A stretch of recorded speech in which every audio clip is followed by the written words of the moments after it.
الحمد لله الذي جعلنا من المتمسكين بولاية أمير المؤمنين علي بن أبي طالب أمير المؤمنين علي بن أبي طالب هيدا علي هيدا هيدا هيدا علي بن أبي طالب. اور آج کا ہمارا موضوع ہے حرام نگاہیں کہ حرام نگاہیں کون سی ہیں اور ہمیں کیسے حرام نگاہوں سے بچنا چاہیے. جہاں پر یہ چھوٹی چھوٹی چیزیں جو ہمارے لیے بہت مہم ہوتی ہیں، جن کو ہم معمولی سمجھتے ہیں یا آج کل کے دور میں ہم اس کو جو ہے وہ سوسائٹی یا معاشرے کی ضرورت سمجھ کر یا ان چیزوں کو معمولی جو ہے وہ مائنڈ کرتے ہیں تو وہاں پر ہم لوگوں کا فریضہ بنتا ہے کہ ہم اپنے دوستوں کو، مومنین کو اور ہم اپنے حلقہ احباب میں ان لوگوں کو آگاہ کریں کہ معصومین علیہ الصلوۃ والسلام کی ادوار زندگی میں سے اور ان کے اقوال کی روشنی میں اور ان کی سیرت کو مد نظر رکھتے ہوئے ان چیزوں کا تقاضا کیا ہے اور وہ ہم سے اپنی سیرت کے حوالے سے کیا چاہتے ہیں اور کون سی چیزیں جو مہم ہیں اور کون سی چیزیں جو اہم ہیں اور کون سی چیزیں ہیں جو غیر مہم ہیں. تو ان چیزوں کی طرف ہمارے لیے متوجہ ہونا جو ہے وہ ضروری ہے. تو اسی لیے جو ہے ایک امت کی اصلاح اور اپنی اصلاح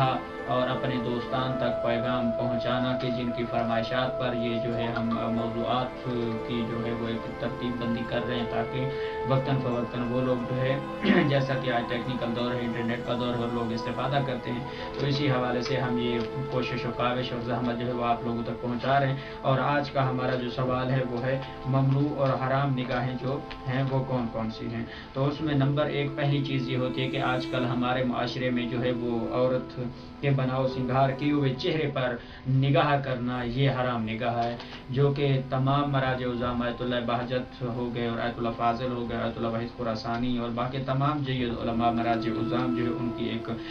متفقہ نظر ہے. اور اس سے ہٹ کے معصومین علیہ الصلوۃ والسلام کی فرامین کی روشنی میں یہ وہ ایسے کام ہیں جو کہ ظاہراً تو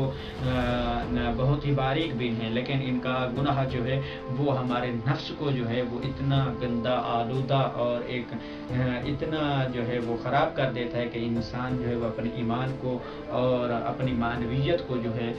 وہ اتنا تباہ و برباد کر دیتا ہے کہ انسان پھر اپنے آپ کو الہی راستے پر جو ہے وہ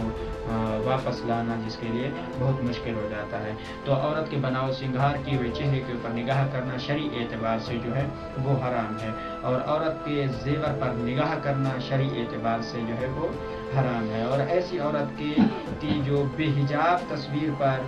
جس کو جانتا ہو تو وہ بھی حرام ہے. ہمارے ہاں عام روٹین میں شادی بیاہ کے معاملات جو ہمارے سامنے مد نظر ہیں، وہاں پر جاتے ہیں تو جی ہے ہمارے رشتہ دار ہیں، فلاں ہیں، یا وہاں پر جو ہے حجاب اور پردگی کا جو ہے وہ لحاظ نہیں رکھا جاتا، اور وہاں پر نامحرم لوگوں کے اوپر جو ہے وہ خواتین کے اوپر جو ہے وہ یا خواتین کے نامحرم لوگوں کے اوپر جو نگاہ پڑتی ہے تو وہ فرامین محمد و آل محمد کی جو ہے وہ نفی کرتے ہیں. تو لہٰذا وہاں پر ان چیزوں سے ہمیں جو ہے محتاط رہنا چاہیے. اور جو ہے نمبر 3، ایسی عورت کے جو حجاب نہیں کرتی ہے اور میک اپ بھی جو ہے وہ کرتی ہے اور ان چیزوں کی رعایت نہیں کرتی ہے، وہاں پر جو ہے ان مقامات پر ان کی تصویروں پر یا بذات خود ان کے اوپر نگاہ کرنا جو ہے وہ حرام ہے. اور اس سے ہٹ کے جو ہے ریبہ حرام میں مبتلا ہونے کے خوف والی نگاہ کے جس طرح آپ بعض اوقات مثلاً کسی ایسی محفل میں جاتے ہیں یا راستے میں ہیں یا سفر میں ہیں یا کسی بھی ایسے مقام پر آپ پہنچتے ہیں، آپ کو جو ہے وہ شاید راستے میں بیک وقت اچانک جو ہے وہ کوئی خاتون جو کہ بے حجاب ہے، بے پردگی کی حالت میں ہے، اتفاقی نگاہ بھی جو ہے وہ جو پڑ جاتی ہے، اس میں آپ مقصر تو نہیں ہیں شرعی اعتبار سے، اس میں کوئی وہ مشکل نہیں ہے، لیکن پھر بھی بہتر ہے کہ جان بوجھ کر پھر دوبارہ نگاہ جو ہے وہاں پر جو ہے وہ نہ کی جائے. اور نمبر 5 جو ہے نامحرم کے بدن پر نگاہ ما سوائے چہرہ اور ہاتھ، مثلا جو ہے وہ عام روٹین میں جس طرح کے لوگ جو ہے وہ چلتے ہیں، سفر کرتے ہیں، زندگی گزارتے ہیں اور جو ہے وہ جاتے ہیں، تو اس طرح سے کوئی جو ہے وہ مشکل نہیں ہے. لیکن اس سے ہٹ کے بعض اوقات ماتمداری میں، ہمارے ہاں عزاداری میں، سینہ زنی میں، وہاں پر جو ہے وہ ہماری خواتین جو ہے یا مومنین یا اس سے ہٹ کے کوئی بھی عام پبلکلی جو ہے وہ لیڈیز جو ہے وہ ان کے اوپر ان کا جو ہے وہ نگاہ کرنا جو ہے وہ شرعی اعتبار سے حرام ہے اور اس سے ہمیں جو ہے وہ پرہیز کرنی چاہیے. اور یہ معصومین علیہ الصلوۃ والسلام کے فرامین کی نفی ہے کہ ہم جو ہے ان کی عبادت بھی کریں, ان کا ذکر بھی کریں اور ان کے ماننے والے بھی ہوں اور ان کے فرمان کی جو ہے وہ نفی کریں. تو یہ قول اور فعل میں تضاد ہو جائے گا کہ ہمیں جو معصومین فرماتے ہیں ہم عمل نہیں کرتے ہیں, لیکن ان کو صرف زبانی حد تک جو ہے وہ ماننے کے لیے تیار ہیں. اور نمبر 7 جو حبس آلود نگاہ, حتیٰ اگر چہرہ اور ہاتھوں یا ہم جنس کے بدن بھی ہوں تو وہاں پر جو ہے اس سے بھی ہمیں پرہیز کرنا چاہیے. وہ نگاہ جو ہے وہ حرام کے زمرے میں آتا ہے. تو انشاءاللہ ناظرین محترم, یہ ہم نے آپ کو